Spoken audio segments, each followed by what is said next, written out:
And they're taking it a step further. They're even recently banning kids from playing video games during the week, limiting their young people to 1 hour a week on weekends only, and this is amid strengthening their youth. While younger generations' minds manipulated by TikTok and Fortnite here, which are Chinese-owned, by the way.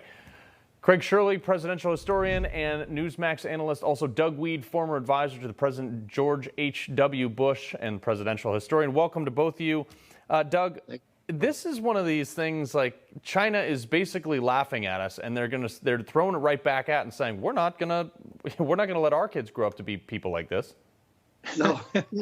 And they've outlawed Steam, so you can't play Civilization 5 or Civilization 6. It's very interesting.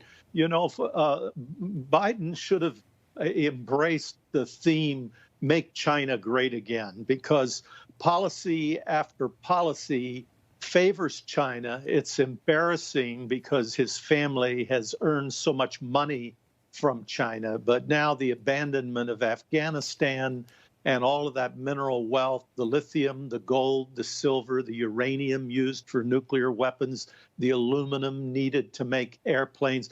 These are strategic minerals that China needs. And so it's more than just helicopters and guns that were abandoned in Afghanistan. Yeah, and Craig, the thing is, we've seen like the CIA commercial, we've seen the military commercial. It's all about inclusiveness and gender and stuff like that. Yes. No, the military is about killing bad guys, and Russia has gotten it. Yeah, China's gotten it. What do you say about it? Well, first of all, I would say that young man needs to get a haircut and a comb.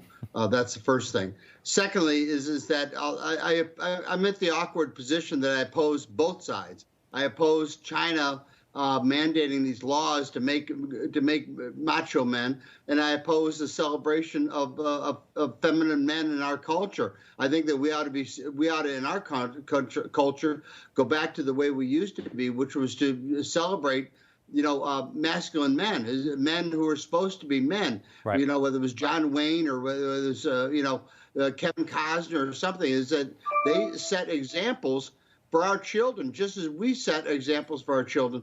And I think it's very, very unfortunate what we're doing with the next generation. What if we come into a war? What are they going to do? Throw spitballs at the opponents? While they get guns and bayonets. The other thing too is I want to say one thing, Carl. I think it's very, this goes to history. When countries have lost wars, one of the first things they did was destroy any equipment left behind so that the enemy couldn't use it. Why didn't we destroy the helicopters and guns and the uniforms and everything else that was left behind in Afghanistan so the Taliban couldn't use it? It seems like a very foolish mistake on the part of our military and the part of Joe Biden and his administration. Poorly planned, poorly executed. Well, a Taliban spokesman recently came out and said that China will be the Taliban's regime's main and most important partner on the world stage now. Now, Doug, how alarming is this? They're going to have access to all the rare earth minerals we were just talking about. This is real bad. Yes. Yeah. This gives China quite an edge, and what's troubling is this will chain react. We already have NATO now meeting behind our backs. You'll remember how the media attacked Donald Trump, said he had destroyed NATO, our oldest, most endearing treaty. Actually, he blew it up and rebuilt it stronger than ever with $140 billion raised to make it strong. And Joe Biden has abandoned Afghanistan without telling NATO. It's painful and it's embarrassing, and Biden doesn't seem to care. He doesn't. But Craig, Carl, just message one thing. My father-in-law was a world-renowned metallurgist. He had done survey research in Afghanistan and Pakistan and that whole region of the world. And he said that the precious metals there, it is just rich beyond belief. And this is a very, very bad situation for the United States and very good for communist China. Yeah, especially considering that the world now wants to go greener than ever, and we just gave them $1 trillion of lithium deposits. Doug Weed, Craig Shirley, we appreciate you joining us this evening.